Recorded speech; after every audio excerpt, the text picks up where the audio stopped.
You know, nowadays they try to pack as many people as they can into the airplane.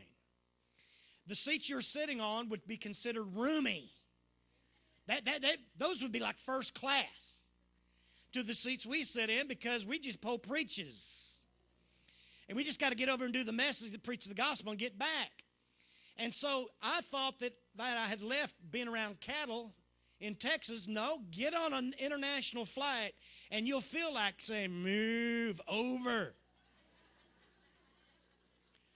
You're sitting like this. And you can rest your hands right here because that's where your knees are. They give you the little food. And have you ever tried to eat?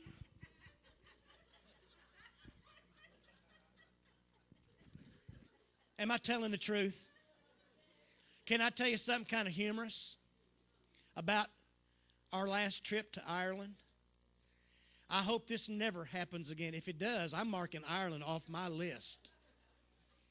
We get in there. Guess who gets to be by the window seat? The guy that booked the tickets. Guess who gets to be in the middle seat? Guess who they booked on the aisle seat? It was a lady about this tall, and she was much wider than she was tall. Am I telling you the truth, brother? She's sitting right there. Now, I'm trying not to be indelicate. But let's just put it this way. When you're like this, and you got armrests, this little lady was overlapping in every direction. She was a sweet little lady. She really was. She was going for a tour through Germany alone. But we're sitting in there. I'm wearing a leather jacket because it was cold. And now I'm in the airplane. Here's another thing. If you got a leather jacket on, take it off before you sit down in the seat. Because it's just not going to come off. Okay? Look, I'm going somewhere with this. Just stay with me. I always feel like if people haven't laughed and cried in my meetings, then I haven't done the will of God. So here I am in the middle seat with old Phil over here just yucking it up, man. He's feeling great. The little lady's right here, and here's what I noticed about the things that were overlapping. That's like insulation for that woman. It keeps her nice and warm. Now, I'm here, and I'm telling you the Lord's gospel truth from my shoulder to my knee is touching this lady. And not just like you can stick something in between you. It's like, stewards, can you come and surgically remove us so I can get up? And so I'm sitting here, and after about 10 minutes, oh, by the way, we're on the tarmac for a while, and I'm already starting to sweat. So I go to reach up to turn the little air blower on. I can't reach the air blower. It's getting hotter. Finally, we take off.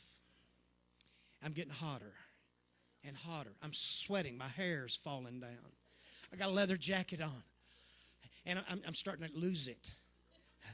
You know how you know you're losing it? You start hyperventilating. About that time, here comes the lady in the cart. Would you like a drink? And I had to really think hard about what I was going to order at that moment. I said, give me anything with ice. No, I drank it down. And then they came back through, and I had asked for something else. And so it had ice and a little bit of 7-Up in or whatever. I said, well, just pour some orange juice because I'm needing some help.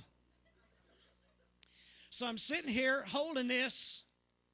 I'm sitting here with like my knees up under my chin, you know, hermetically sealed to this woman on this side of my body, holding this drink, sweating like a dog in this leather jacket. And I look over at Pastor Phil. He's all comfortable. Got the wind blowing in his face.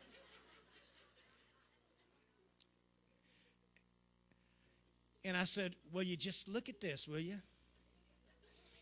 I hope this never gets back to my church that I was on an international flight drinking a mixed drink sitting next to a hot mama."